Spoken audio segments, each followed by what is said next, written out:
یہ رویہ جو ہے یہ نیچرلی ایک مومن کا رویہ تو نہیں ہے، اور اگر ہم ہسٹوریکلی اسے دیکھیں اور ریالٹی کی گراؤنڈ پر دیکھیں تو یہ جو اپنے آپ ہی کو صحیح سمجھنے کا معاملہ ہے نا، یہ تو ابلیس ہی کا کردار ہے، تو اس کو فالو کرنے والی بات ہے۔ یہ سمجھنا کہ میرے میں عقل ہے، نارملی ایسا وہ لوگ کہتے ہیں جن کے پاس عقل نہیں ہوتی کہ میرے پاس ہی عقل ہے، اور یہ ہے کہ دوسرے کو بے وقوف سمجھنا، احمق سمجھنا، تو پتہ لگتا ہے نا کہ ایک انسان کے پاس اتنی بھی عقل نہیں ہے کہ وہ دوسرے کے بارے میں سوچ سکے کہ اس کو بھی اللہ سبحانہ تعالیٰ نے کسی چیز سے نوازا ہوا ہے۔ اللہ تعالیٰ نے اگر مرد کو عقل و فکر اور فراست دی ہے تو عورت کو بھی عقل و فہم دیا ہے۔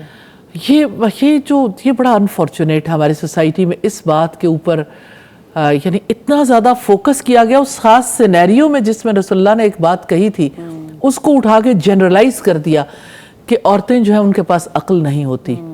تو یہ والی بات جو ہے نا، اس کے اوپر سب لوگوں کو ضرور سوچنا چاہیے۔ اور یہ جو تعلیم دی جاتی ہے، ایک خاتون کہنے لگیں کہ میرے شوہر ہر جمعے کو مسجد میں خطبہ سننے جاتے ہیں، تو میں نے کہا آپ تو بڑی خوش نصیب ہیں کہ آپ کے شوہر خطبہ سننے کے لیے جاتے ہیں۔ کہتے ہیں لیکن جب وہ واپس آتے ہیں تو وہ ٹھیک نہیں ہوتے۔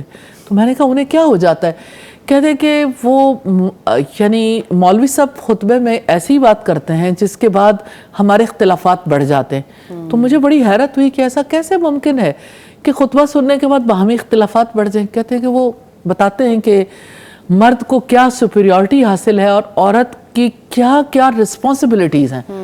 تو میں نے کہا کبھی رائٹس کی بات کی؟ کہتی کبھی ایسا نہیں ہوا، کیونکہ میرے شوہر آتے ہی کہتے ہیں تمہارا فرض ہے میری ماں کی خدمت کرنا، میرے رشتہ داروں کی خدمت کرنا، اور میری خدمت کرنا، اور فلاں کرنا اور فلاں کرنا۔ ساری رسپانسبلٹیز کی ایک لسٹ گنوائی جاتی ہے، اور اس کے بعد یعنی جتنے کام میں کر رہی ہوتی ہوں، رسپانسبلٹیز نبھا رہی ہوتی ہوں، ان سب کو نلیفائی کیا جاتا ہے کہ یہ سب غلط ہے، اور میری زندگی کو حرف غلط قرار دیا جاتا ہے۔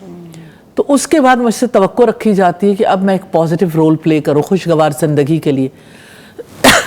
تو مجھے کہنا ہے ہمارے جو اسپرچول گائیڈرز ہیں ان کا بھی بہت جی، مجھے کہنا ہے اپنے بہت ادب اور احترام کے ساتھ ان افراد سے بھی جو لوگوں کو گائیڈ کرتے ہیں، اپنی زندگیاں لگاتے ہیں، جنہوں نے دین کا علم سیکھا، لوگوں تک پہنچاتے ہیں، کائنڈلی اس طرف بھی تھوڑی سی توجہ کر لیں۔ آخر کب تک یہ معاملہ رہے گا کہ عورت کو انسان نہیں سمجھیں گے؟ یہ تو اسلام نہیں ہے۔ آخر کب تک یہ معاملہ رہے گا کہ عورت کو بے عقلی سمجھتے رہیں گے؟ آخر کب تک یہ معاملہ رہے گا کہ ساری رسپانسبلٹی عورت پر ہی ڈالتے رہیں گے؟ اس کو کوئی رائٹ دینے کی کوشش نہیں کریں گے۔ میں یہ نہیں کہتی کہ سارے معاملات یعنی یہیں سے چلتے ہیں، لیکن بہرحال ہم میں سے ہر ایک کو اپنی رسپانسبلٹی تو نبھانی ہے۔ تو عدل کے ساتھ، جو ریالٹی ہے عدل کے ساتھ اس کو سب کے سامنے رکھیں۔ آج دنیا مسلمانوں کی طرف دیکھ رہی ہے، آج دنیا یہ دیکھ رہی ہے کہ اسلام عورت کو کیا رائٹ دیتا ہے۔ آج ویمن امپاورمنٹ کی بات ہوتی ہے تو آج مسلمان عورت کیوں دکھی ہے؟ ویمن امپاورمنٹ کی جب بات ہوتی ہے تو مسلمان عورت سوچتی ہے کہ اسلام مجھے کیا ویلیو دیتا ہے؟ اللہ سبحانہ تعالیٰ نے تو اسے ویلیو دی ہے۔ حیرت ہوتی ہے نا، تاریخی اعتبار سے ہم دیکھتے ہیں ایک اکیلی عورت صحرا میں جس کو چھوڑ دیا گیا، وہ ایک عمرانی معاہدہ کرتی ہے ایک اس شہر کو آباد کرنے کے لیے جو بلد امین کہلایا، جہاں اللہ کا گھر تعمیر ہوا۔ ایک عورت جو ہے اس کو اللہ سبحانہ تعالیٰ یہ اعزاز دیتے ہیں کہ وہ اللہ کے آخری نبی پر سب سے پہلے ایمان لے آئے۔ اور ایک عورت جو ہے وہ کیا کیا رول پلے کرتی ہے انبیاء کے زندگیوں میں، رول دیکھیے۔